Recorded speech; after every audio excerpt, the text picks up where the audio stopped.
السلام علیکم dear students, آج ہم 3 کہاوتوں کو لے کر آئے ہیں اور ان کا ذکر کریں گے، ان کی کہانی بیان کریں گے کہ ان کے بیک گراؤنڈ میں کون سی سٹوری ہے۔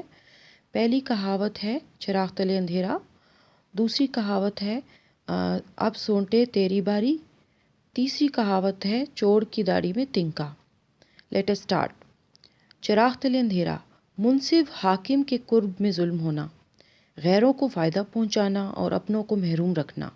جب کوئی اپنے قریب عزیزوں کو فائدہ نہ پہنچائے اور غیر لوگ مستفید ہوں تو کہتے ہیں۔ اس کہاوت کے وجود میں آنے کے سبب ایک چھوٹی سی حکایت اس طرح بیان کی جاتی ہے۔ ایک سوداگر اپنا مال لے کر فروخت کرنے کے لیے کسی شہر کی طرف جا رہا تھا۔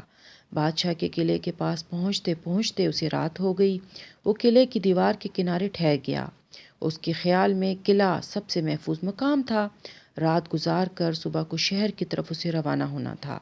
جس وقت وہ قلعے کی دیوار کے کنارے سو رہا تھا، اسی وقت قزاقوں نے اس کا سارا مال لوٹ لیا۔ صبح ہونے پر وہ بادشاہ کی خدمت میں حاضر ہوا اور فریاد کرنے لگا، قزاقوں نے حضور کے قلعے کے دیوار کے نیچے میرا تمام مال و اسباب لوٹ لیا ہے۔ بادشاہ نے سوداگر سے کہا، تو اپنے مال کے لیے ہوشیار کیوں نہ رہا؟ اس نے کہا، بندے کو معلوم نہ تھا کہ جہاں پناہ کے زیر سایہ بھی مسافروں کا مال لوٹا جاتا ہے۔ بادشاہ نے کہا، کیا تو نے جلتا ہوا چراغ نہیں دیکھا کہ چراغ تلے اندھیرا ہوتا ہے؟ بس تب سے یہ کہاوت چل پڑی، لوگوں نے اس کو استعمال کرنا شروع کر دیا۔ چل سونٹے اب تیری باری، ہر طرح سے ناکام ہونے کے بعد کسی آخری اور ہر حال میں کامیاب ہونے والی ترکیب کو استعمال کرنے پر اس کہاوت کو کہتے ہیں۔ اس کہاوت کے تعلق سے ایک لوک کہانی اس طرح بیان کی جاتی ہے۔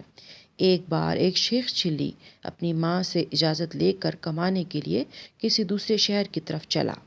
اس کی ماں نے راستے میں کھانے کے لیے 4 روٹیاں کسی کپڑوں میں باندھ دی تھی۔ جنگل کا راستہ تھا، دوپہر ہو چکی تھی۔ کچھ دیر سستانے کے لیے وہ ایک درخت کے نیچے آرام کرنے لگا۔ اس درخت پر 4 پریاں رہتی تھیں۔ تھوڑی دیر کے بعد اسے بھوک کا احساس ہوا تو وہ خود سے بڑبڑ کرنے لگا، 1 کھاؤں کہ 2 کھاؤں، 3 کھاؤں یا چاروں کو کھا جاؤں۔ یہ سن کر پریوں نے سمجھا کہ یہ کوئی عجیب الخلقت ہے جو ہم چاروں کو کھا جانا چاہتا ہے۔ پریوں نے آپس میں صلاح و مشورہ کیا اور پیڑ سے اتر کر اس کے پاس آئیں۔ چاروں نے دست بدستہ ہو کر کہا، اگر تم ہم میں سے کسی کو نہ کھاؤ تو ہم تمہیں ایک کراماتی کڑھائی نظر کریں گے۔ کڑھائی میں یہ کرامت تھی کہ اس سے جتنی روٹیاں طلب کرو فوراً میسر کرا دیتی تھی۔ کراماتی کڑھائی پا کر شیخ چلی بہت خوش ہوا، اپنے گھر کی طرف چل پڑا۔ راستے میں وہ ایک سرائے پر ٹھہرا۔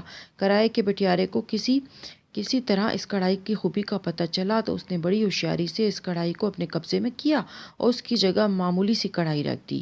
شیخ چلی وہی معمولی کڑھائی لے کر گھر پہنچا۔ اسے معلوم ہوا کہ نقلی کڑھائی ہے تو پھر 4 روٹیاں لے کر اسی درخت کے نیچے پہنچ گیا جس پر 4 پریاں رہتی تھیں۔ اس نے اسی طرح پھر کہا، 1 کھاؤں کہ 2 کھاؤں کہ 3 کھاؤں یا چاروں کو کھا جاؤں۔ پریاں پھر سہم گئیں۔ اس بار پریوں نے اپنی جان کے بدلے اسے ایک رسی اور سونٹا یعنی ڈنڈا دیا۔ رسی اور ڈنڈا دونوں کراماتی تھی یعنی معجزے والے تھے۔ رسی میں یہ صفت تھی کہ حکم پاتے ہی اس شخص کو باندھ لیتی تھی جس کا باندھنا مقصود ہوتا تھا، اور ڈنڈا اشارہ پاتے ہی مارنا شروع کر دیتا تھا۔ ڈنڈا اور رسی لے کر شیخ چلی سرائے میں بھٹیارے کے پاس پہنچا۔ وہاں پہنچ کر شیخ چلی نے رسی کو حکم دیا کہ بھٹیارے کو باندھ لے۔ اتنا کہتے ہی رسی خود ہی سے بھٹیارے سے لپٹ گئی اور بھٹیارہ اس میں بند گیا۔ اب شیخ چلی نے ڈنڈے کی طرف اشارہ کرتے ہوئے کہا، چل سونٹے اب تیری باری۔ اتنا کہنا تھا کہ بھٹیارے کو ڈنڈے پڑنے لگے۔ رسی سے بندھے ہونے اور سونٹے کی پٹائی کے سبب بھٹیارہ بے بس ہو گیا۔ اس نے شیخ چلی سے منت و سماجت کی اور اپنی جان کی بھیک مانگی۔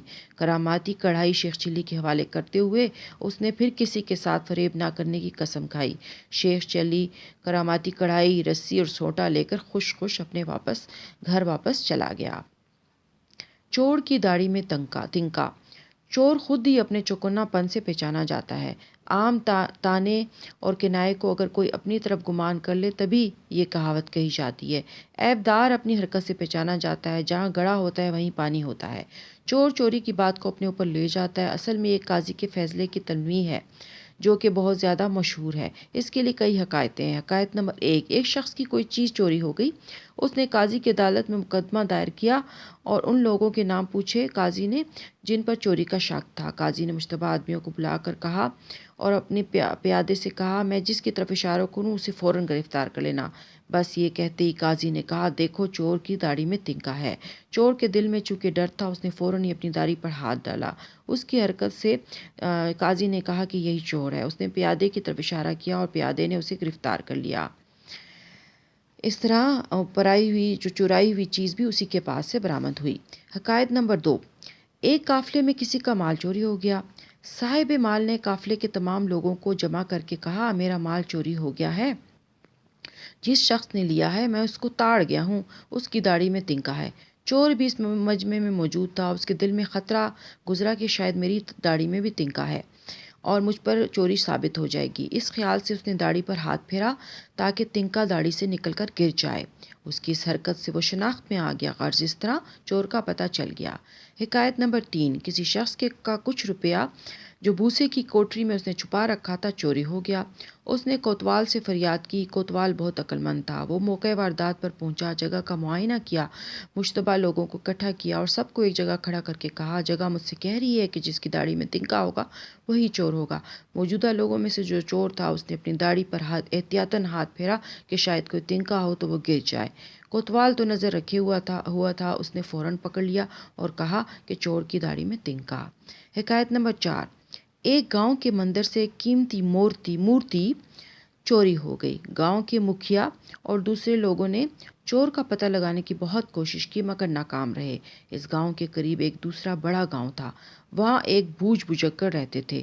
جب سارا گاؤں کسی مسئلے کے حل میں ناکام ہو جاتا تھا تو گاؤں کے سربر آوردہ لوگ بوجھ بزرگ کے پاس آ جاتے تھے اور اپنی پریشانی بیان کرتے تھے۔